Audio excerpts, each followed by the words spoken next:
Coach Sintayong terus memberikan warna berbeda terhadap timnas Indonesia kala tampil di level Asia. Terkhusus setelah Coach Sintayong berhasil mengalahkan Australia dengan skor akhir 1-0, nama Coach Sintayong pun menjadi headline di berbagai macam media. Sebelum lebih jauh, aku nggak pernah bosan-bosannya untuk ingatkan teman-teman, ketika teman-teman tonton video ini, jangan lupa tekan tombol like-nya. Soal taktikal di pertandingan Indonesia melawan Australia, itu sudah kita ulas sebelum video ini aku posting. Jadi aku berharap teman-teman sudah menonton video tersebut. Selanjutnya, di video ini kita akan melakukan elaborasi pembahasan. Misal, statement yang disampaikan oleh pelatih Australia, kemudian statement dari Coach Sintayong, kemudian media Vietnam sebelum Piala Asia U23 memprediksi timnas Indonesia akan kalah menghadapi Australia, kemudian mengagung-agungkan timnas Indonesia. Oke, kita masuk dulu ke poin pertama, soal rating televisi.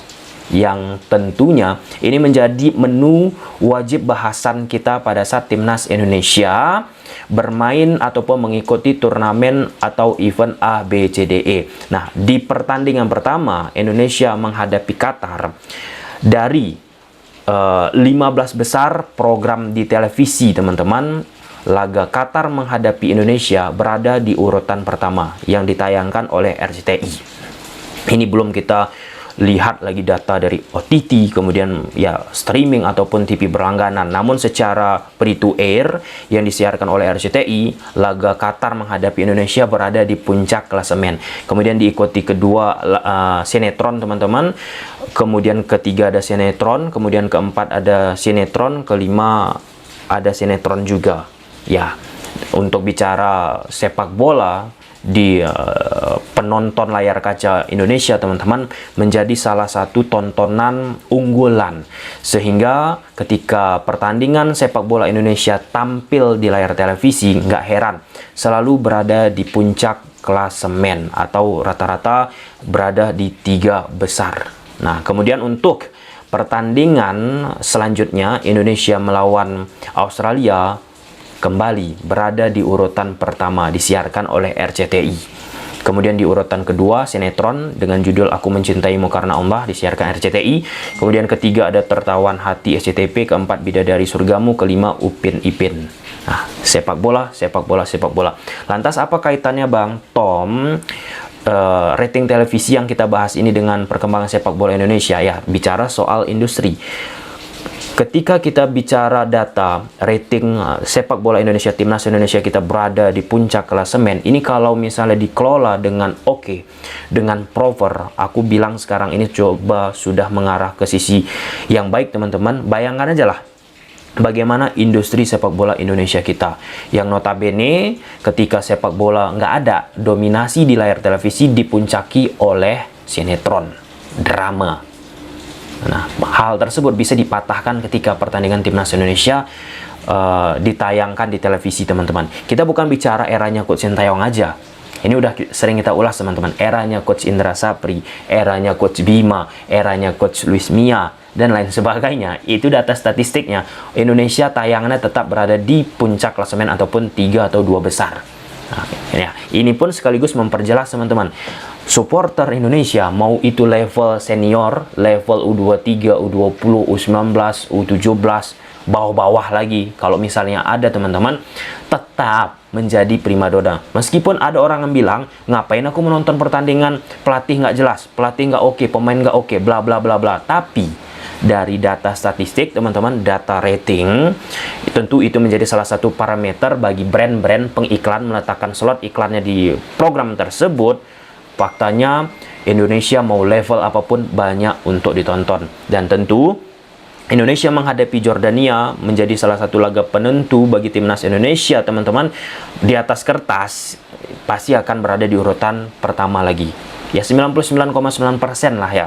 Dan ketika kita bicara banyak tontonan, banyak masyarakat Indonesia kita menonton pertandingan timnas Indonesia, sang pemilik hak siar tentu akan lebih banyak mendapatkan slot iklan ataupun bisa melakukan negosiasi. Ini dia namanya bisnis, dan PSSI dan MNC pun selaku pemegang hak siar untuk kali ini teman-teman kan mengeluarkan kocek yang cukup dalam. MTEK pun kan mengeluarkan kocek yang cukup dalam teman-teman dalam pemberitaan beberapa waktu yang lalu yang sudah resmi mencoba menggait hak siar timnas Indonesia. Nah, Liga Indonesia pun jangan dianggap remeh teman-teman. Persija Jakarta menghadapi Persis Solo kemarin berada di urutan pertama. Kedua sinetron, ketiga sinetron, keempat sinetron, kelima sinetron. Nah, inilah dia kehebatan atmosfer Liga Indonesia, dan pengelolaan yang oke akan membuat iklim yang sangat oke untuk sepak bola Indonesia. Liga Inggris atmosfernya oke, dikelola dengan optimal teman-teman. Di Liga Thailand atmosfernya pelan-pelan akhir-akhir ini menurun teman-teman. Dari sisi televisi ataupun pebisnis perusahaan yang ingin membeli hak siar Thailand pun mengalami fluktuasi naik turun. Salah satunya bagaimana spotlight ataupun atmosfer di sana tidak begitu membara seperti yang ada di sepak bola Indonesia.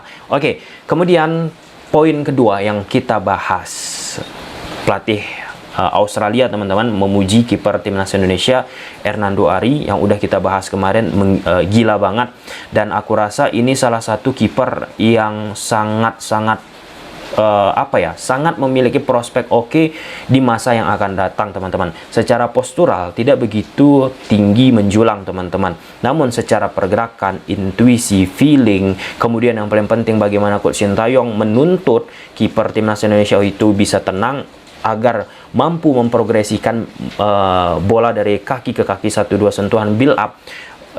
Hernando Ari memiliki atribut tersebut. Nah, menarik ketika Hernando Ari sudah mendapatkan misalnya nanti ke depan pesaing-pesaing yang secara kualitas ya di atas kertas mungkin di atas Hernando Ari, misalnya Paes kalau misalnya sudah jadi ke timnas Indonesia, ataupun ya kiper siapapun lah nanti itu. Ini kan menjadi salah satu ajang juga pembuktian Hernando Ari. Apakah ia pelan-pelan akan tergeser? Ini pun kan patut untuk ditunggu. Nah, lalu Australia juga mengatakan frustasi terhadap defensif ataupun bagaimana cara membongkar pertahanan timnas Indonesia, dan tentu ketika kita bicara pertahanan di laga Australia, peran dari Hernando Ari nggak bisa sekali lagi kita pungkiri. Beberapa kali defensif timnas Indonesia sempat bolong teman-teman, tapi karena kemampuan save yang dilakukan oleh Hernando Ari, peluang-peluang yang diciptakan oleh Australia pun berhasil dimentahkan. Nah, ya identitas yang dimiliki oleh Coach Sintayong, bagaimana bermain reaktif sih kalau kita lihat gaya yang dimiliki oleh Coach Sintayong. Ya, walaupun ada beberapa kesempatan mencoba melakukan permainan progresif build up, tapi belum begitu halus pisan untuk menjalankannya di atas lapangan. Lebih banyak momen-momen bagaimana timnas Indonesia mendapatkan transisi khususnya menghadapi Australia, tapi di transisi-transisi tersebut perlu eksekusi yang lebih oke. Salah satu yang ditonjolkan oleh timnas Indonesia menghadapi Australia tentunya pressing resisten. Nah, di situ pressing timnas Indonesia berjalan apik khususnya di babak pertama. Nah, pressing ini ada kaitannya tentang stamina fisik. Untuk menghadapi Australia ini patut kita acungi jempol teman-teman. Sampai berjalan 109 menit ya, ditambah oleh perpanjangan waktu ya teman-teman, bukan maksudnya extra time, kan ada perpanjangan waktu 5 menit, 8 menit ataupun 10 menit, dan itu bisa dijalani oleh pemain-pemain timnas secara prima di atas lapangan. Nah, terkhusus saat menghadapi Australia, pemain-pemain timnas Indonesia starting line up-nya diisi oleh 7 pemain Liga 1. Ada Hernando, Rizky Ridho, Komang, Fajar, Witan, Schroyer, Ferrari.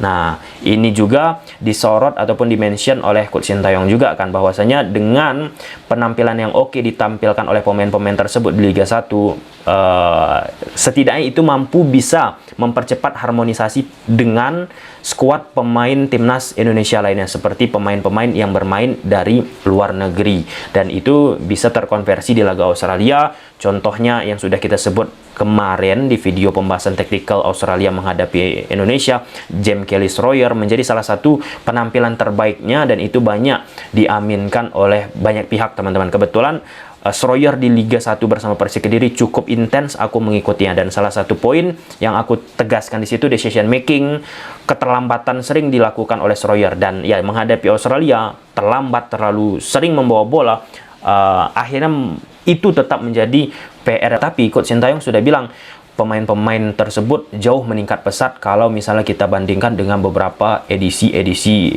di masa lalu. Kemudian yang terakhir teman-teman, soal media Vietnam. Nah, media Vietnam ini unik.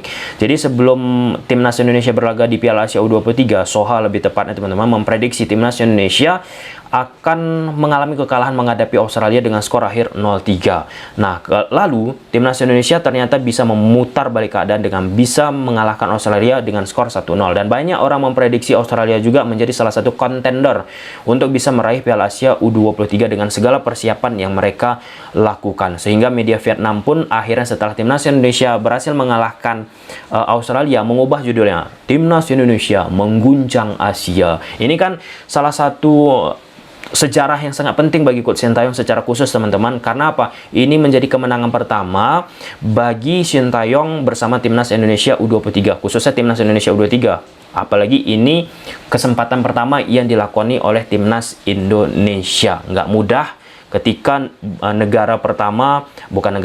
ketika sebuah negara baru bisa merasakan sebuah event ataupun turnamen untuk pertama kali meraih kemenangan. Ya, di eranya Coach Sintayong bersama timnas Indonesia, akhirnya Coach Sintayong banyak menciptakan sejarah, karena sejarah tersebut dulu-dulunya sulit untuk diciptakan. Ya, oke, sampai sini aja dulu teman-teman. Gokil bagaimana mentalitas timnas Indonesia, tinggal ke depannya menghadapi Jordania. Kita patut nantikan. Coba silahkan tulis di kolom komentar. Bye.